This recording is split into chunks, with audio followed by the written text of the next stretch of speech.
Hello friends, good evening. কেমন আছো তোমরা সবাই? আশা করি সবাই ভালো আছো, আমিও খুব ভালো আছি। Welcome to my channel Angelina's lifestyle. তো এখন প্রায় 7টা বেশি বাজে, আর আজকে আমরা যাচ্ছি বারোদন মেলায়। তো আমি যে আগের দিন নতুন একটা ড্রেস কিনেছিলাম সেটাই পরেছি, আর এত গরম কেমন ঘামছি তোমরা দেখো। তো যাই হোক, মোটামুটি মানে সাজা তো দূরের কথা, মানে একটু টাচ আপ করেছি জাস্ট। তো চলো, রিউ রেডি হয়ে গেছে, আমার হাজব্যান্ডও এসেছে, আর ওই দিক থেকে মামি আকাশ মিষ্টু যাবে, মা বাবা যাবে না। তো চলো বেরোনো যাক। আজকে বাইরে একটু হাওয়াও নেই। তাহলে চলো পুরো ভিডিওটা দেখতে থাকো, চেষ্টা করবো ভিডিওটা ভালোভাবেই করার। আর ওই তো আমার হাজব্যান্ড এসেছে, হাই করে দাও একটু। চলো বেরোনো যাক। হ্যাঁ, ওটা জলটা নাও।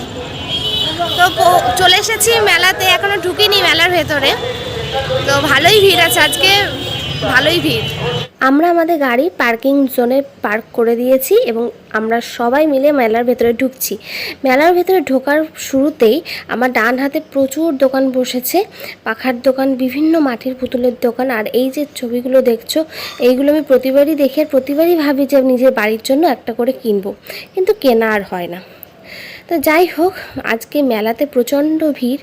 তো তোমরা দেখতেই পাচ্ছ, মেলার শুরুতেই এত লোকজন, তাহলে ভেতরে আরও কত কি হবে। আর বাচ্চাদের নিয়ে মেলায় এসেছি, আর কোনো রাইডে উঠবে না, সেটা কি হয়? তো এটাতেই তো আনন্দ, বাচ্চাদের সঙ্গে আসা। তো এই যে মিকি মাউসের এই খেলার এই জায়গাটা কি বলে আমি সঠিক জানি না। তো এইখানে আমার দুই বোন উঠবে। তো ওর জামাইবাবু টিকিট কেটে দিয়েছে। তো ওরা, আমার বোন দেখো কেমন উঠছে, একজন নিচে একজন উপরে। তো এটাতেই মজা। আর এই জিনিসটা ছোটোবেলাতেই পাওয়া যায়, বড় হলে এই জিনিসটা আর থাকে না, আর ইচ্ছা হলেও আর পাওয়া যায় না। ছোটোবেলাতেই এই জিনিসটা পাওয়া যায়। তো চলো তোমাদের একটু মেলাটা এখান থেকে একটু দেখিয়ে দিই কেমন লাগছে। খুবই সুন্দর লাগছে। আর এই জায়গাটা পুরোটাই সমস্ত দোলনা, সব ব্রেক ডান্স, সমস্ত কিছু এই জায়গাটাতেই বসেছে এক জায়গাতে। তো দোলনা চড়া কমপ্লিট। এখন আমরা একটু ভাবছি লস্যি খাবো, তো সেই জন্য ওইদিকে যাচ্ছি যে লস্যি খাবো। আর এই যে দেখতে পাচ্ছ টারজান সার্কাস, প্রতিবারের মতো এবারও সার্কাস এসেছে, কিন্তু সার্কাস দেখা হয় না কোনো বাড়ি, অত সময় নিয়ে দেখা সম্ভব নয়। তো সেই জন্য সার্কাস দেখবো না, চলে এসেছি লস্যির দোকানে। আর ওইদিকে আমার ভাই আর আমার হাজব্যান্ড লস্যি অর্ডার দিচ্ছে, আর এদিকে বানানো হচ্ছে সবার জন্য। শেষ হয়ে গেছে লস্যি, কারণ গরমে এত গরম পড়েছে আজকে। সবাই মানে লস্যির দোকানে বিভৎস ভিড়, লস্যি আর আইসক্রিম। অবশ্য প্রত্যেক দোকানেই ভিড়, তো এইসব দোকানে একটু স্পেশালি বেশি ভিড়। তো আমাদের লস্যি চলে এসেছে, আমরা লস্যি নেব। আর লস্যিটা সত্যি কথা বলতে খুব একটা ভালো যে ছিল তা নয়, প্রতিবার এইখান থেকেই খাই। আর এবারের লস্যিটা একটু বেশি পাতলা করে ফেলেছে, আগের বারের লস্যিটা খেয়েছিলাম বেশ একটু ঘন মতো ছিল। তো লস্যি খাওয়া কমপ্লিট হয়ে গেছে, আমরা ওখান থেকে বেরিয়ে পড়েছি। তো এদিকে প্রচুর দোকানপাট বসেছে। আমরা এখন যাচ্ছি বিগ বাজারের দিকে। এখানে সব আলাদা আলাদা জায়গায় আলাদা আলাদা সব দোকান বসে। কোথাও যেখানে খাবার দোকান সেখানে খাবার দোকানই, যেখানে সাজগোজের দোকান সেখানে সাজগোজের দোকানই বসে। তো মাটির পুতুলগুলো খুব সুন্দর লাগছে দেখতে। তো আমরা সবাই যাচ্ছি। আর মোবাইলের দোকান, মানে মোবাইলের দোকান বলতে কি, মোবাইলের চার্জার, তারপরে কভার, এইসবের দোকানও দিয়েছে মেলাতে। তো মেলায় আসবো, আর চালের পাঁপড় খাবো না সেটা কি হয়? এমনি পাঁপড় তো আমরা বাড়িতে প্রত্যেকেই খাই, কিন্তু চালের পাঁপড়ের টেস্টটাই আলাদা, আর তাও আবার মেলাতে। আর আরেকটা কথা, পাঁপড় বলতে কথাটা মনে পড়লো, কদিন পরেই তো রথ আসছে, আর রথের মেলাতেও তো পাঁপড় ভাজাটা খুব একটা প্রিয় জিনিস আমাদের প্রত্যেকের কাছে। তো যাই হোক, এদিকে ঘামছি এদিকে খাচ্ছি।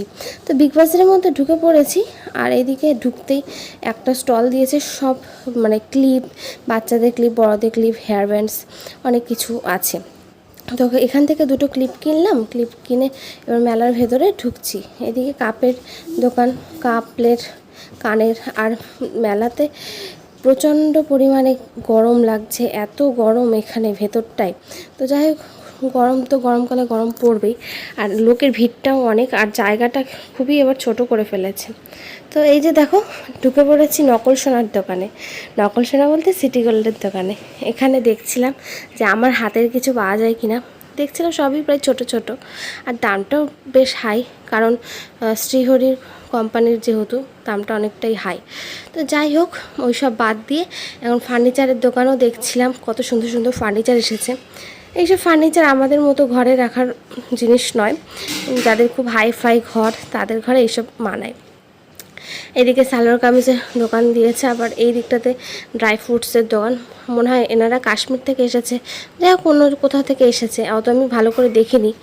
তো এইদিকে দেখো কত জুয়েলারি কালেকশন, হ্যান্ডমেড জুয়েলারিও এসেছিল।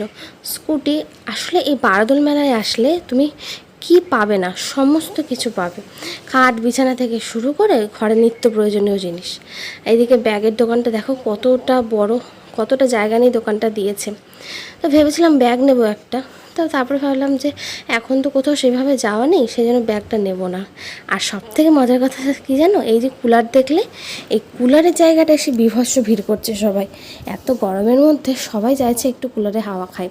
আর কুলারের অপোজিটে যে স্টলটা দিয়েছিল সাজগোজের দোকানে, আমার হাজব্যান্ড বলছে ওই লোকটার তো আজকে বিশাল মজা, সারাদিন ধরে শুধু কুলারে হাওয়াই খাচ্ছে। তো আমার শুনে বেশ ভালোই লাগলো কথাটা। তো যাই হোক, ওইসব বাদ দিয়ে এখন সামনের দিকে এগিয়ে যাচ্ছি। এই যে ফটো ফ্রেমের দোকানটা দেখছো, সত্যি কথা বলতে সামনে থেকে দেখলে ওই স্টলটার সামনে থেকে সরতে ইচ্ছা করবে না, এত সুন্দর লাগছে স্টলটা। তো যাই হোক, আমাদের বিগ বাজার ঘোরা কমপ্লিট। বিগ বাজার থেকে আমরা বেরিয়ে এসেছি, আর এখানে সব ঠাকুরের জিনিসপত্র পাওয়া যাচ্ছিল, আমিও দেখছিলাম ঠাকুরের জিনিসপত্র কিছু। আর এদিকে এই যে গেটটা দেখছো, এটা হচ্ছে রাজবাড়ির গেট, মেন দরজা, এখান দিয়েই ঢোকে। আর এটা বন্ধ থাকে, এটা স্পেশাল কিছু দিনে খোলা হয়, যেমন পুজোর সময় খোলা হয়। আর কোন কোন দিনে খোলা হয় আমি জানি না, পুজোর সময় রাজবাড়ির গেট খোলা থাকে, তাই বলে সব সময় না, এটা নির্দিষ্ট টাইম আছে। তো রাজবাড়ি গেট ছাড়িয়ে আমরা চলে এসেছি। আর বারদোল মেলাটা যে কতটা জায়গা নিয়ে বসে সেটা আমি বলে বোঝাতে পারবো না। ম্যাজিকের দোকান দেখলে না, ম্যাজিকের দোকান দেখলে ছোটোবেলার কথা মনে পড়ে যায়। আগে মা বাবার সাথে মেলাতে আসলেই শুধু বায়না করতাম এটা ম্যাজিকের কিছু কিনে দাও, কিনতাম ঠিকই, কিন্তু কাউকে ম্যাজিক দেখানোর সময় ভালো করে দেখাতেই পারতাম না। তো এদিকে মামি আবার আমাদের আইসক্রিম কিনে দিল, দেখেছো আমি আইসক্রিম খাচ্ছি আর ঘেমেই যাচ্ছি। ঠান্ডা খেয়ে আবার গরম এখন খাবার জিনিস খাবো, ঘুগনি। মেলায় আসবো আর ঘুগনি খাবো না, সেটা কি হয়? আমরা প্রত্যেকেই জানি মেলার খাবার খুব একটা বেশি ভালো হয় না, কিন্তু তা সত্ত্বেও লোভটা ছাড়া যায় না। আমি তো খাবার প্রেমিক মানুষ, আমার হাজব্যান্ডও তাই। তো আমরা ভাবলাম যে ঠিক আছে, ঠান্ডা খেয়েছি তো কী হয়েছে, একটু ঘুগনি খাওয়া যাক। তো সেই জন্য আমাদের প্রত্যেকের জন্য 1 প্লেট করে ঘুগনি আমরা অর্ডার করেছিলাম। ঘুগনি খেয়ে আমরা চলে এসেছি একটা রেস্টুরেন্টে, মেলায় যে রেস্টুরেন্টগুলো বসে আর কি। তো এখান থেকে ভেবেছিলাম এগরোল নেব, কিন্তু এখান থেকে এগরোল কিছু নিইনি, এখান থেকে আমাদের প্রত্যেকের জন্য একটা করে চিকেন পকোড়া নিয়েছি। আমি একটা ভিডিও দেখেছিলাম চিকেন পকোড়ার, বিশেষ করে তারপর থেকে একটু ভয়ই লাগে খেতে। তো চলো এবার বাড়ি যাওয়ার সময় হয়ে গেছে। বাড়ি চলে এসেছি মেলা দেখে, আমি এখন এগরোল খাচ্ছি, বাড়িতে নিয়ে এসেছিলাম সবার জন্য। আর আমার হাজব্যান্ড এদিকে বিরিয়ানি খাচ্ছে। মেলা দেখতে গিয়েও মানুষ বিরিয়ানি খায়। আজকের মতো ব্লগটা এখানেই শেষ করছি। কেমন লাগলো অবশ্যই জানিও, ভালো লাগলে একটা লাইক করো, কমেন্টে জানিও কেমন লাগলো। সবাই ভালো থেকো, সুস্থ থেকো, টাটা।